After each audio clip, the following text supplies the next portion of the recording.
Oke, assalamualaikum warahmatullahi wabarakatuh. Bertemu lagi dengan saya Livio Syah Maulana. Di sini seperti biasa saya ingin mempresentasikan hasil dari tugas kuliah saya di mata kuliah pemrograman berorientasi objek di pertemuan ke-13. Oke, jadi di sini teman-teman bisa lihat bahwa saya diberikan tugas kembali oleh dosen saya, yaitu membuat sebuah project NetBeans dengan menggunakan framework Hibernate dengan database TM12, atau bisa dibilang database ini seperti database yang minggu lalu. Nah, dengan ketentuannya, buatlah proses lanjutan dari source yang telah diupload dari folder TM13. Jadi nanti download terlebih dahulu TM13 zip ini di website e-learningnya, lalu dilanjutkan untuk melakukan proses edit dan delete data di tabel dosen. Oke, sebelumnya untuk database ini saya sudah ada mahasiswa dan dosen. Nah, dosen ini kemarin untuk pertemuan 12, dosen ini masih manual inputannya. Jadi dari sini di insert, langsung diinputin satu-satu. Nah, nanti akan dibuat program kurang lebih jadi seperti ini. Nah, udah ada save, edit, sama delete-nya. Nah, nanti kita langsung saja coba jalankan filenya. Nah, di sini ada need sama nama. Nah, kita bisa lihat nih di sini. Nah, di sini udah ada nama-namanya nih. Kita masukin nomor 8, namanya misalkan Lisa. Nah, kita di sini di save. Nah, data telah tersimpan. Misalkan kita refresh. Nah, Lisa ini ada di sini. Nah, gimana coba kalau misalkan kita memasukkan ID yang udah ada, misalkan ganti menjadi namanya Dinda, di-save-kan lagi. Nah, data telah tersimpan berhasil, tapi di sini update. Nah, kenapa update? Nah, nanti saya jelaskan kenapa bisa diupdate. Oke. Nah, untuk editnya sendiri itu sama. Misalkan kita masukin ini 8, ganti namanya menjadi Khoirul misalkan. Nah, edit di sini, data telah terupdate. Nah, ketika di refresh lagi, Khoirul ini masih ada. Nah, untuk terakhir delete-nya sendiri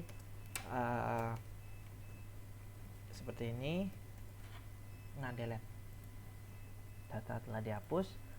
Nah, kita refresh lagi dan datanya benar-benar terhapus. Oke. Nah, kurang lebih berarti bisa semua fungsi-fungsi yang udah ada di sini. Oke. Nah, saya coba jelaskan dulu satu-satu ya. Jadi kurang lebih kayak gini. Kenapa yang tadi bisa update? Nah, jadi di sini kita punya model namanya dosen. Nah, dosen ini kita masukkan sebuah metode yang dimana ada parameter untuk memasukkan need dengan nama dosennya. Nah, nanti di sini seperti biasa untuk membuka koneksi dan open session dari Hibernate-nya. Nah, di sini metode save or update ini berfungsi untuk menyimpan atau mengupdate data yang ada di database. Jadi, misalkan save or update ini kurang lebih cara kerjanya seperti ini. Tolong dong, misalkan di tabel dosen ini dengan NID 7. Nah, namanya ini misalkan kita ganti tadi menjadi Putri misalkan. Nah, nanti si save or update ini ngecek nih. Nah, datanya udah ada belum nih nomor 7 nih dengan NID 7. Nah, nanti dia ngecek. Kalau misalkan datanya ada, maka dia akan update NID 7 dengan nama yang barunya. Misalkan nanti jadi Dinda jadi Putri kayak tadi. Nah, kalau misalkan nggak ada, kita masukin baru 8. Nah, maka akan memasukkan data baru di sini. Oke. Nah, kurang lebih seperti itu. Setelah datanya berhasil, akan menampilkan message dialog berupa data telah tersimpan dan mereset inputan yang udah diisinya tadi. Oke. Nah, lalu ada edit. Nah, di sini edit juga sama, kurang lebihnya seperti itu. Ada modelnya, kita masukin metode dan parameter yang ada di inputannya, nilainya. Lalu open session, dan di sini metodenya update. Kenapa bukan save or update? Karena update ini buttonnya sendiri, jadi fungsinya beda lagi dengan yang seperti ini. Oke. Jadi dia punya update sendiri. Jadi ketika button update itu diklik, nah dia akan hanya mengupdate saja, tidak bisa menge-save kalau misalkan datanya nggak ada. Oke, data telah kalau misalkan berhasil, data telah terupdate. Nah, kalau misalkan ada error, nanti akan nampil error. Nah, ini juga di reset seperti yang sebelum-sebelumnya juga. Nah, untuk yang terakhir ada delete. Delete ini sama seperti itu. Nah, kita tinggal ganti metodenya aja menjadi delete di sini. Nah, kalau misalkan udah berhasil, data telah dihapus dan reset semua text fieldnya. Oke. Mungkin oh ya, sebentar.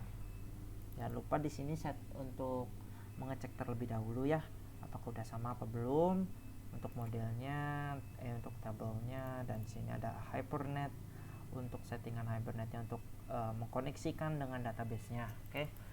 Nah, di sini juga ada, udah sesuai semua. Oke, mungkin cukup sekian presentasi dari saya. Kalau misalkan teman-teman ada yang merasa kesulitan, bisa ditanyakan di kolom komentar ya. Oke, assalamualaikum warahmatullahi wabarakatuh.